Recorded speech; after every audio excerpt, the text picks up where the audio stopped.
Ashama harka fuudhee akkam jirtanii dhaggeeffattoota fi daawwattoota chaanaalii kanaa fayyaa keessanii nagaa keessanii nageenya waaqayyoo bakka jirtanitti isin biraa hin hafne yeroo hundumaa akkasumas immoo kan biyya keessa jirtanii fi kan biyya alaa jirtanii biyya keenyaaf kadhannaa jabeessaa biyya keenyaaf kadhannaa jabeessaa namoota sooshaal miidiyaa fayyadamanii sabaaf sablammii walitti buusan amantaaf amantii walitti buusan irraa fagaadhaa. Qalbii fi yaadan hin dhaggeeffatinaa irraa fagaadhaa laayik sheerii hin godhinaa fi namoota akkasitti sabaaf sablammii walitti buusaniif barumsa isiniif hin ta'u irraa fagaadhaa. Nuti biyya keenya Itoophiyaa yeroo hundayyuu biyya sabaaf sablammiitiin ni jaalanna isiniin jedha.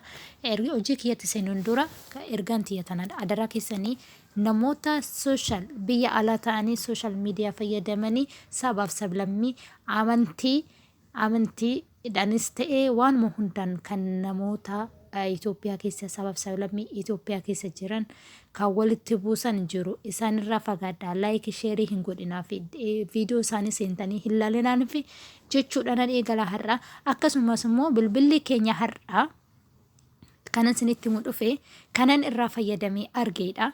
Bilbilli keenya yoo storage full nuun jedhee akkamitti appilikeeshinii hin barbaanne ni jiru kan akka seetingii keessa gallee akkamitti balleessinaa kan jedhudha. Seetingii keessa gallee akkamitti balleessinaa kan jedhudha. Seetingii keessa gallee akkamitti balleessinaan walumaan ilaallaa jechuudha. Baay'ee salphaadha. Fakkeenyaaf karaa seetingiitti seennaa karaa seetingii eega dhufne booda apps kan jettu jirti. Apps kan jettu tana ishee tuqaa afur qabdu tana jechuudha. Apps yookaan immoo default apps promotion kan jettu tana promotion manager kan jettu tana ishin tuni bilbila keenya keessatti ishin tuni harka to'annoo olaanaa qabdi. Bilbila kamiyyuu keessatti haa ta'u iPhone haa ta'u iPad haa ta'u bilbila baay'ee Huawei haa ta'u anama Samsung irratti hojjedha garuu appilikeeshinii isaanii gara gara haa ta'an malee ishiin tuni bilbila kamirraa hin dhabamtu jechuudha.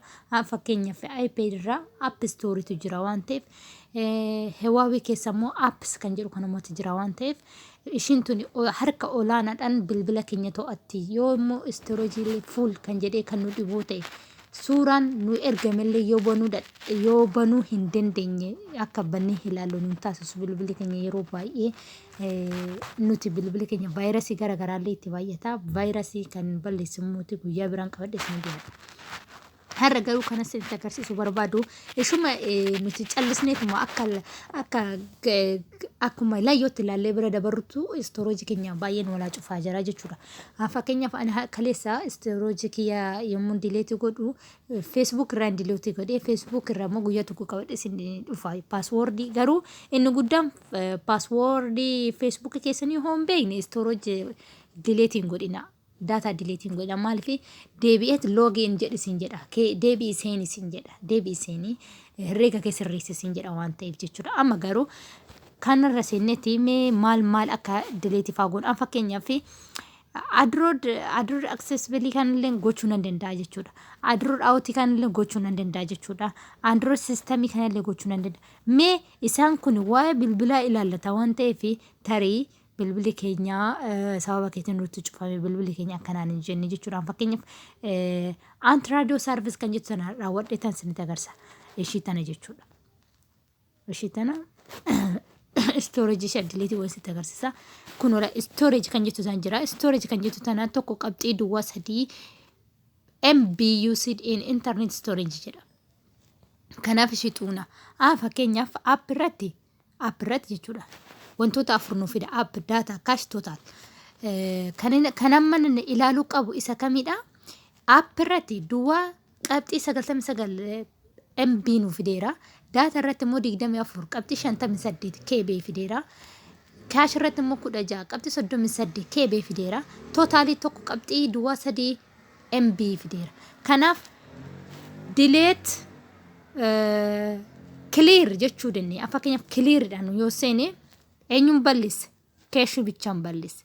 Data yoon balleessu barbaade immoo inni guddaan data waan ta'eef data yoon balleessu barbaade maal lan jedha all of this application data will be deleted permanently this is equal to all file setting accounts dev space. Okay, duwwaa ta'eera. Hubattanii duwwaa ta'eera. Amma maal hir'isni nuyi application silkii bilbila keenya cufee sanirraa harka tokko qabxii 5 hir'isne jechuudha. Qabxii 5 hir'isne jechuudha. Sinigale qabxii 5 hir'isne jechuudha. Asitti tokko tootaalin isaa tokko qabxii duwwaa 3 ture. Amma garuu meeqa ta'e 99 ta'e. Kanuma appiin keenya nuu kennee jechuudha. In deebina. Wanni inni nu ala cufee hin jira hin jiru. Wanni inni nu ala cufe tokkollee hin jiru inni kun. Fakkeenyaaf kalkuleetii kaleessa mee storage isaa balleessin ture har'a mee hin qaba nan laala kalkuleeta. Okay qaba. Afur kalkuleetira senne. Afur qabxii 62 MB used in internal or storage. Okay. Me cache delete godheera. Data storage immooti ingone waan ta'eef data saa ingone waan ta'eef KB akka baddu min taasisa duwwaa taata madduun KB sun duwwaa taatetti. Kanaaf amma tokko har'iseera. Amma mee kalkuleetariin kun nuuf hin hojjetu duubanni deebinee ilaala. Kalkuleetariin kun bakka ba'ee hin laalame. Bakka hin ba'u achuma jira jechuudha. Kun wala iddoon ni jiru as jira. Okay. Kalkuleetariin kun amma hojjechuu dideera. Indin. Shan baay'isuu shan lama baay'isuu shan kudhan. Wanti inni nu ala fudhatu tokkollee hin jiru jechuudha. Waa tokkollee otoo hin hir'isinii jechuudha. Waa tokkollee otoo hin hir'isin itti fayyadamnee jechuudha. Amma tokko bilbila keenya qulqulleessinee jechuudha. Wantoota hin barbaannerra haga tokko an fakkeenyaaf kalaandarii kaname hojjedhe isinitti agarsiisa. Kalaandar kan jettu tanan tuqaa. Kalaandar kan jettu tanan tuqaa. Storoojiin ishii meeqadha? Storoojiin isaa 200 MB used in internal storage jedha. Storage, oh my god. Daataan isaa 586 keeshin isaa 16 qabdi. Kanaaf maal walumaa galatti maal akkam godhu laala. Walumaa galatti clear data duwwaa ta'eera. Kanaaf haala kanaan qulqulleessuun ni danda'ama jechuudha. Bilbila keenya salphumatti haala kanaan yommuu sin jalaa cufe yommuu kaasuu didee in hojjeta. Amma kun in hojjetu jechuu miti in hojjeta. Amma kan hojjenne maalidha? Waa'ee maalitti? Waa'ee kalaandariiti. Yani kalaandarichi eessa jira? Iddoo kana jira. In hojjetu mee laala kun hin jira. 24 turn on jechuun qaba garuu 24 turn off hin jedhani turn on jechuun qabna. 24 har'a meeqa? 24 wanti nu wala hir'isen jira hin jiru. Sanumaa jechuudha. Itti aanee kanan isinitti mu barbaade itti aanee kana isinitti mu barbaade bilbilli kiyya duraan footoo tokkollee naan kaasu suuraa tokkollee naan kaasu ani kanuma irraa argadhe isinitti mee fakkeenyaaf kaameeraa keessa seenna suuraan inni qabu akkasumatti jira. Fakkeenyaaf mee suuraa amma kaameeraadha kuni kaameeraa waan ta'eef kaameeraan suuraa kaasuuf nu fayyada miti. Akkasin nu fayyada. Amma storage isaa 12 qabxii 53 MB used in internal storage. Ishi balleessinu mee isa kana. Oh my god. Akkuma jirutti daataan isaa appiin isaa 12 qabxii 39 MB yoo ta'u daataan isaa 32 qabxii 72 KB yoo ta'u kaashin isaa immoo 600 KBdha. Tootaalin isaa 12 qabxii 53 PM. Kanaaf delete waan taasise meeqa taasitti inni duraan 500 wayi kan mul'atu sun duwwaa ta'eera jechuudha. Kanaaf iddoon itti hubattan isii lamaan tan irratti jechuudha. Egaa kana fakkaata. Bilbila keessanii haala kanaan hir'isuu ni dandeessu. Haala kanaan to'achuu ni dandeessu. Yommuu inni storage full isin jedhe haala kanaan raawwachuu ni dandeessu jechuudha. Guyyaa biraa immoo akkamitti akka WhatsApp keenya keessaa balleessinu. Fakkeenyaaf oduu WhatsAppiin keenya bakka hin badin akkamitti akka storage isaa balleessinu. Telegram illee akkamitti akka balleessinu. Facebook illee akkamiin akka balleessinu tokkoon isaanii sagantaa qabadhe isiniif dhiyaadha.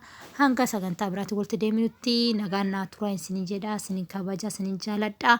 Akkuma isiniin jedhee biyya keenyaaf jaalala qabaadha. Biyya itti dhalanne itti guddanne biyya dhaloota irraa dhalaan itti dhufne waan ta'eef nu marartii dhiiga keenyatti dhangala'ee dhiiga dhiiga sabaaf sablammitti dhangalee kanaaf Itoophiyaa jaalachuu qabna jajjabeessuu qabna namoota rakkatan immoo cinaa dhaabbachuu qabna sinin jedha akkasumas namoota social media irra ta'anii waa'ee Itoophiyaadha waan hin taane kanaas an jiru isaan irraa fagaadha sheerii laayikii hin godhinaa fi irraa fagaadha namoonni hedduun immoo kan biyya keenyaaf qowqamanii haasa'anii jiru isaan illeen quuqamsa isaanii kan saba tokko irratti yoo ta'e hin fudhatina saba salame kan ilaallatu yoo ta'e fudhadhaan sinin jedha eegaa waan dhaggeeffataniif galatooma guyyaa bira sagantaa biraatiin dhufa ciao ciao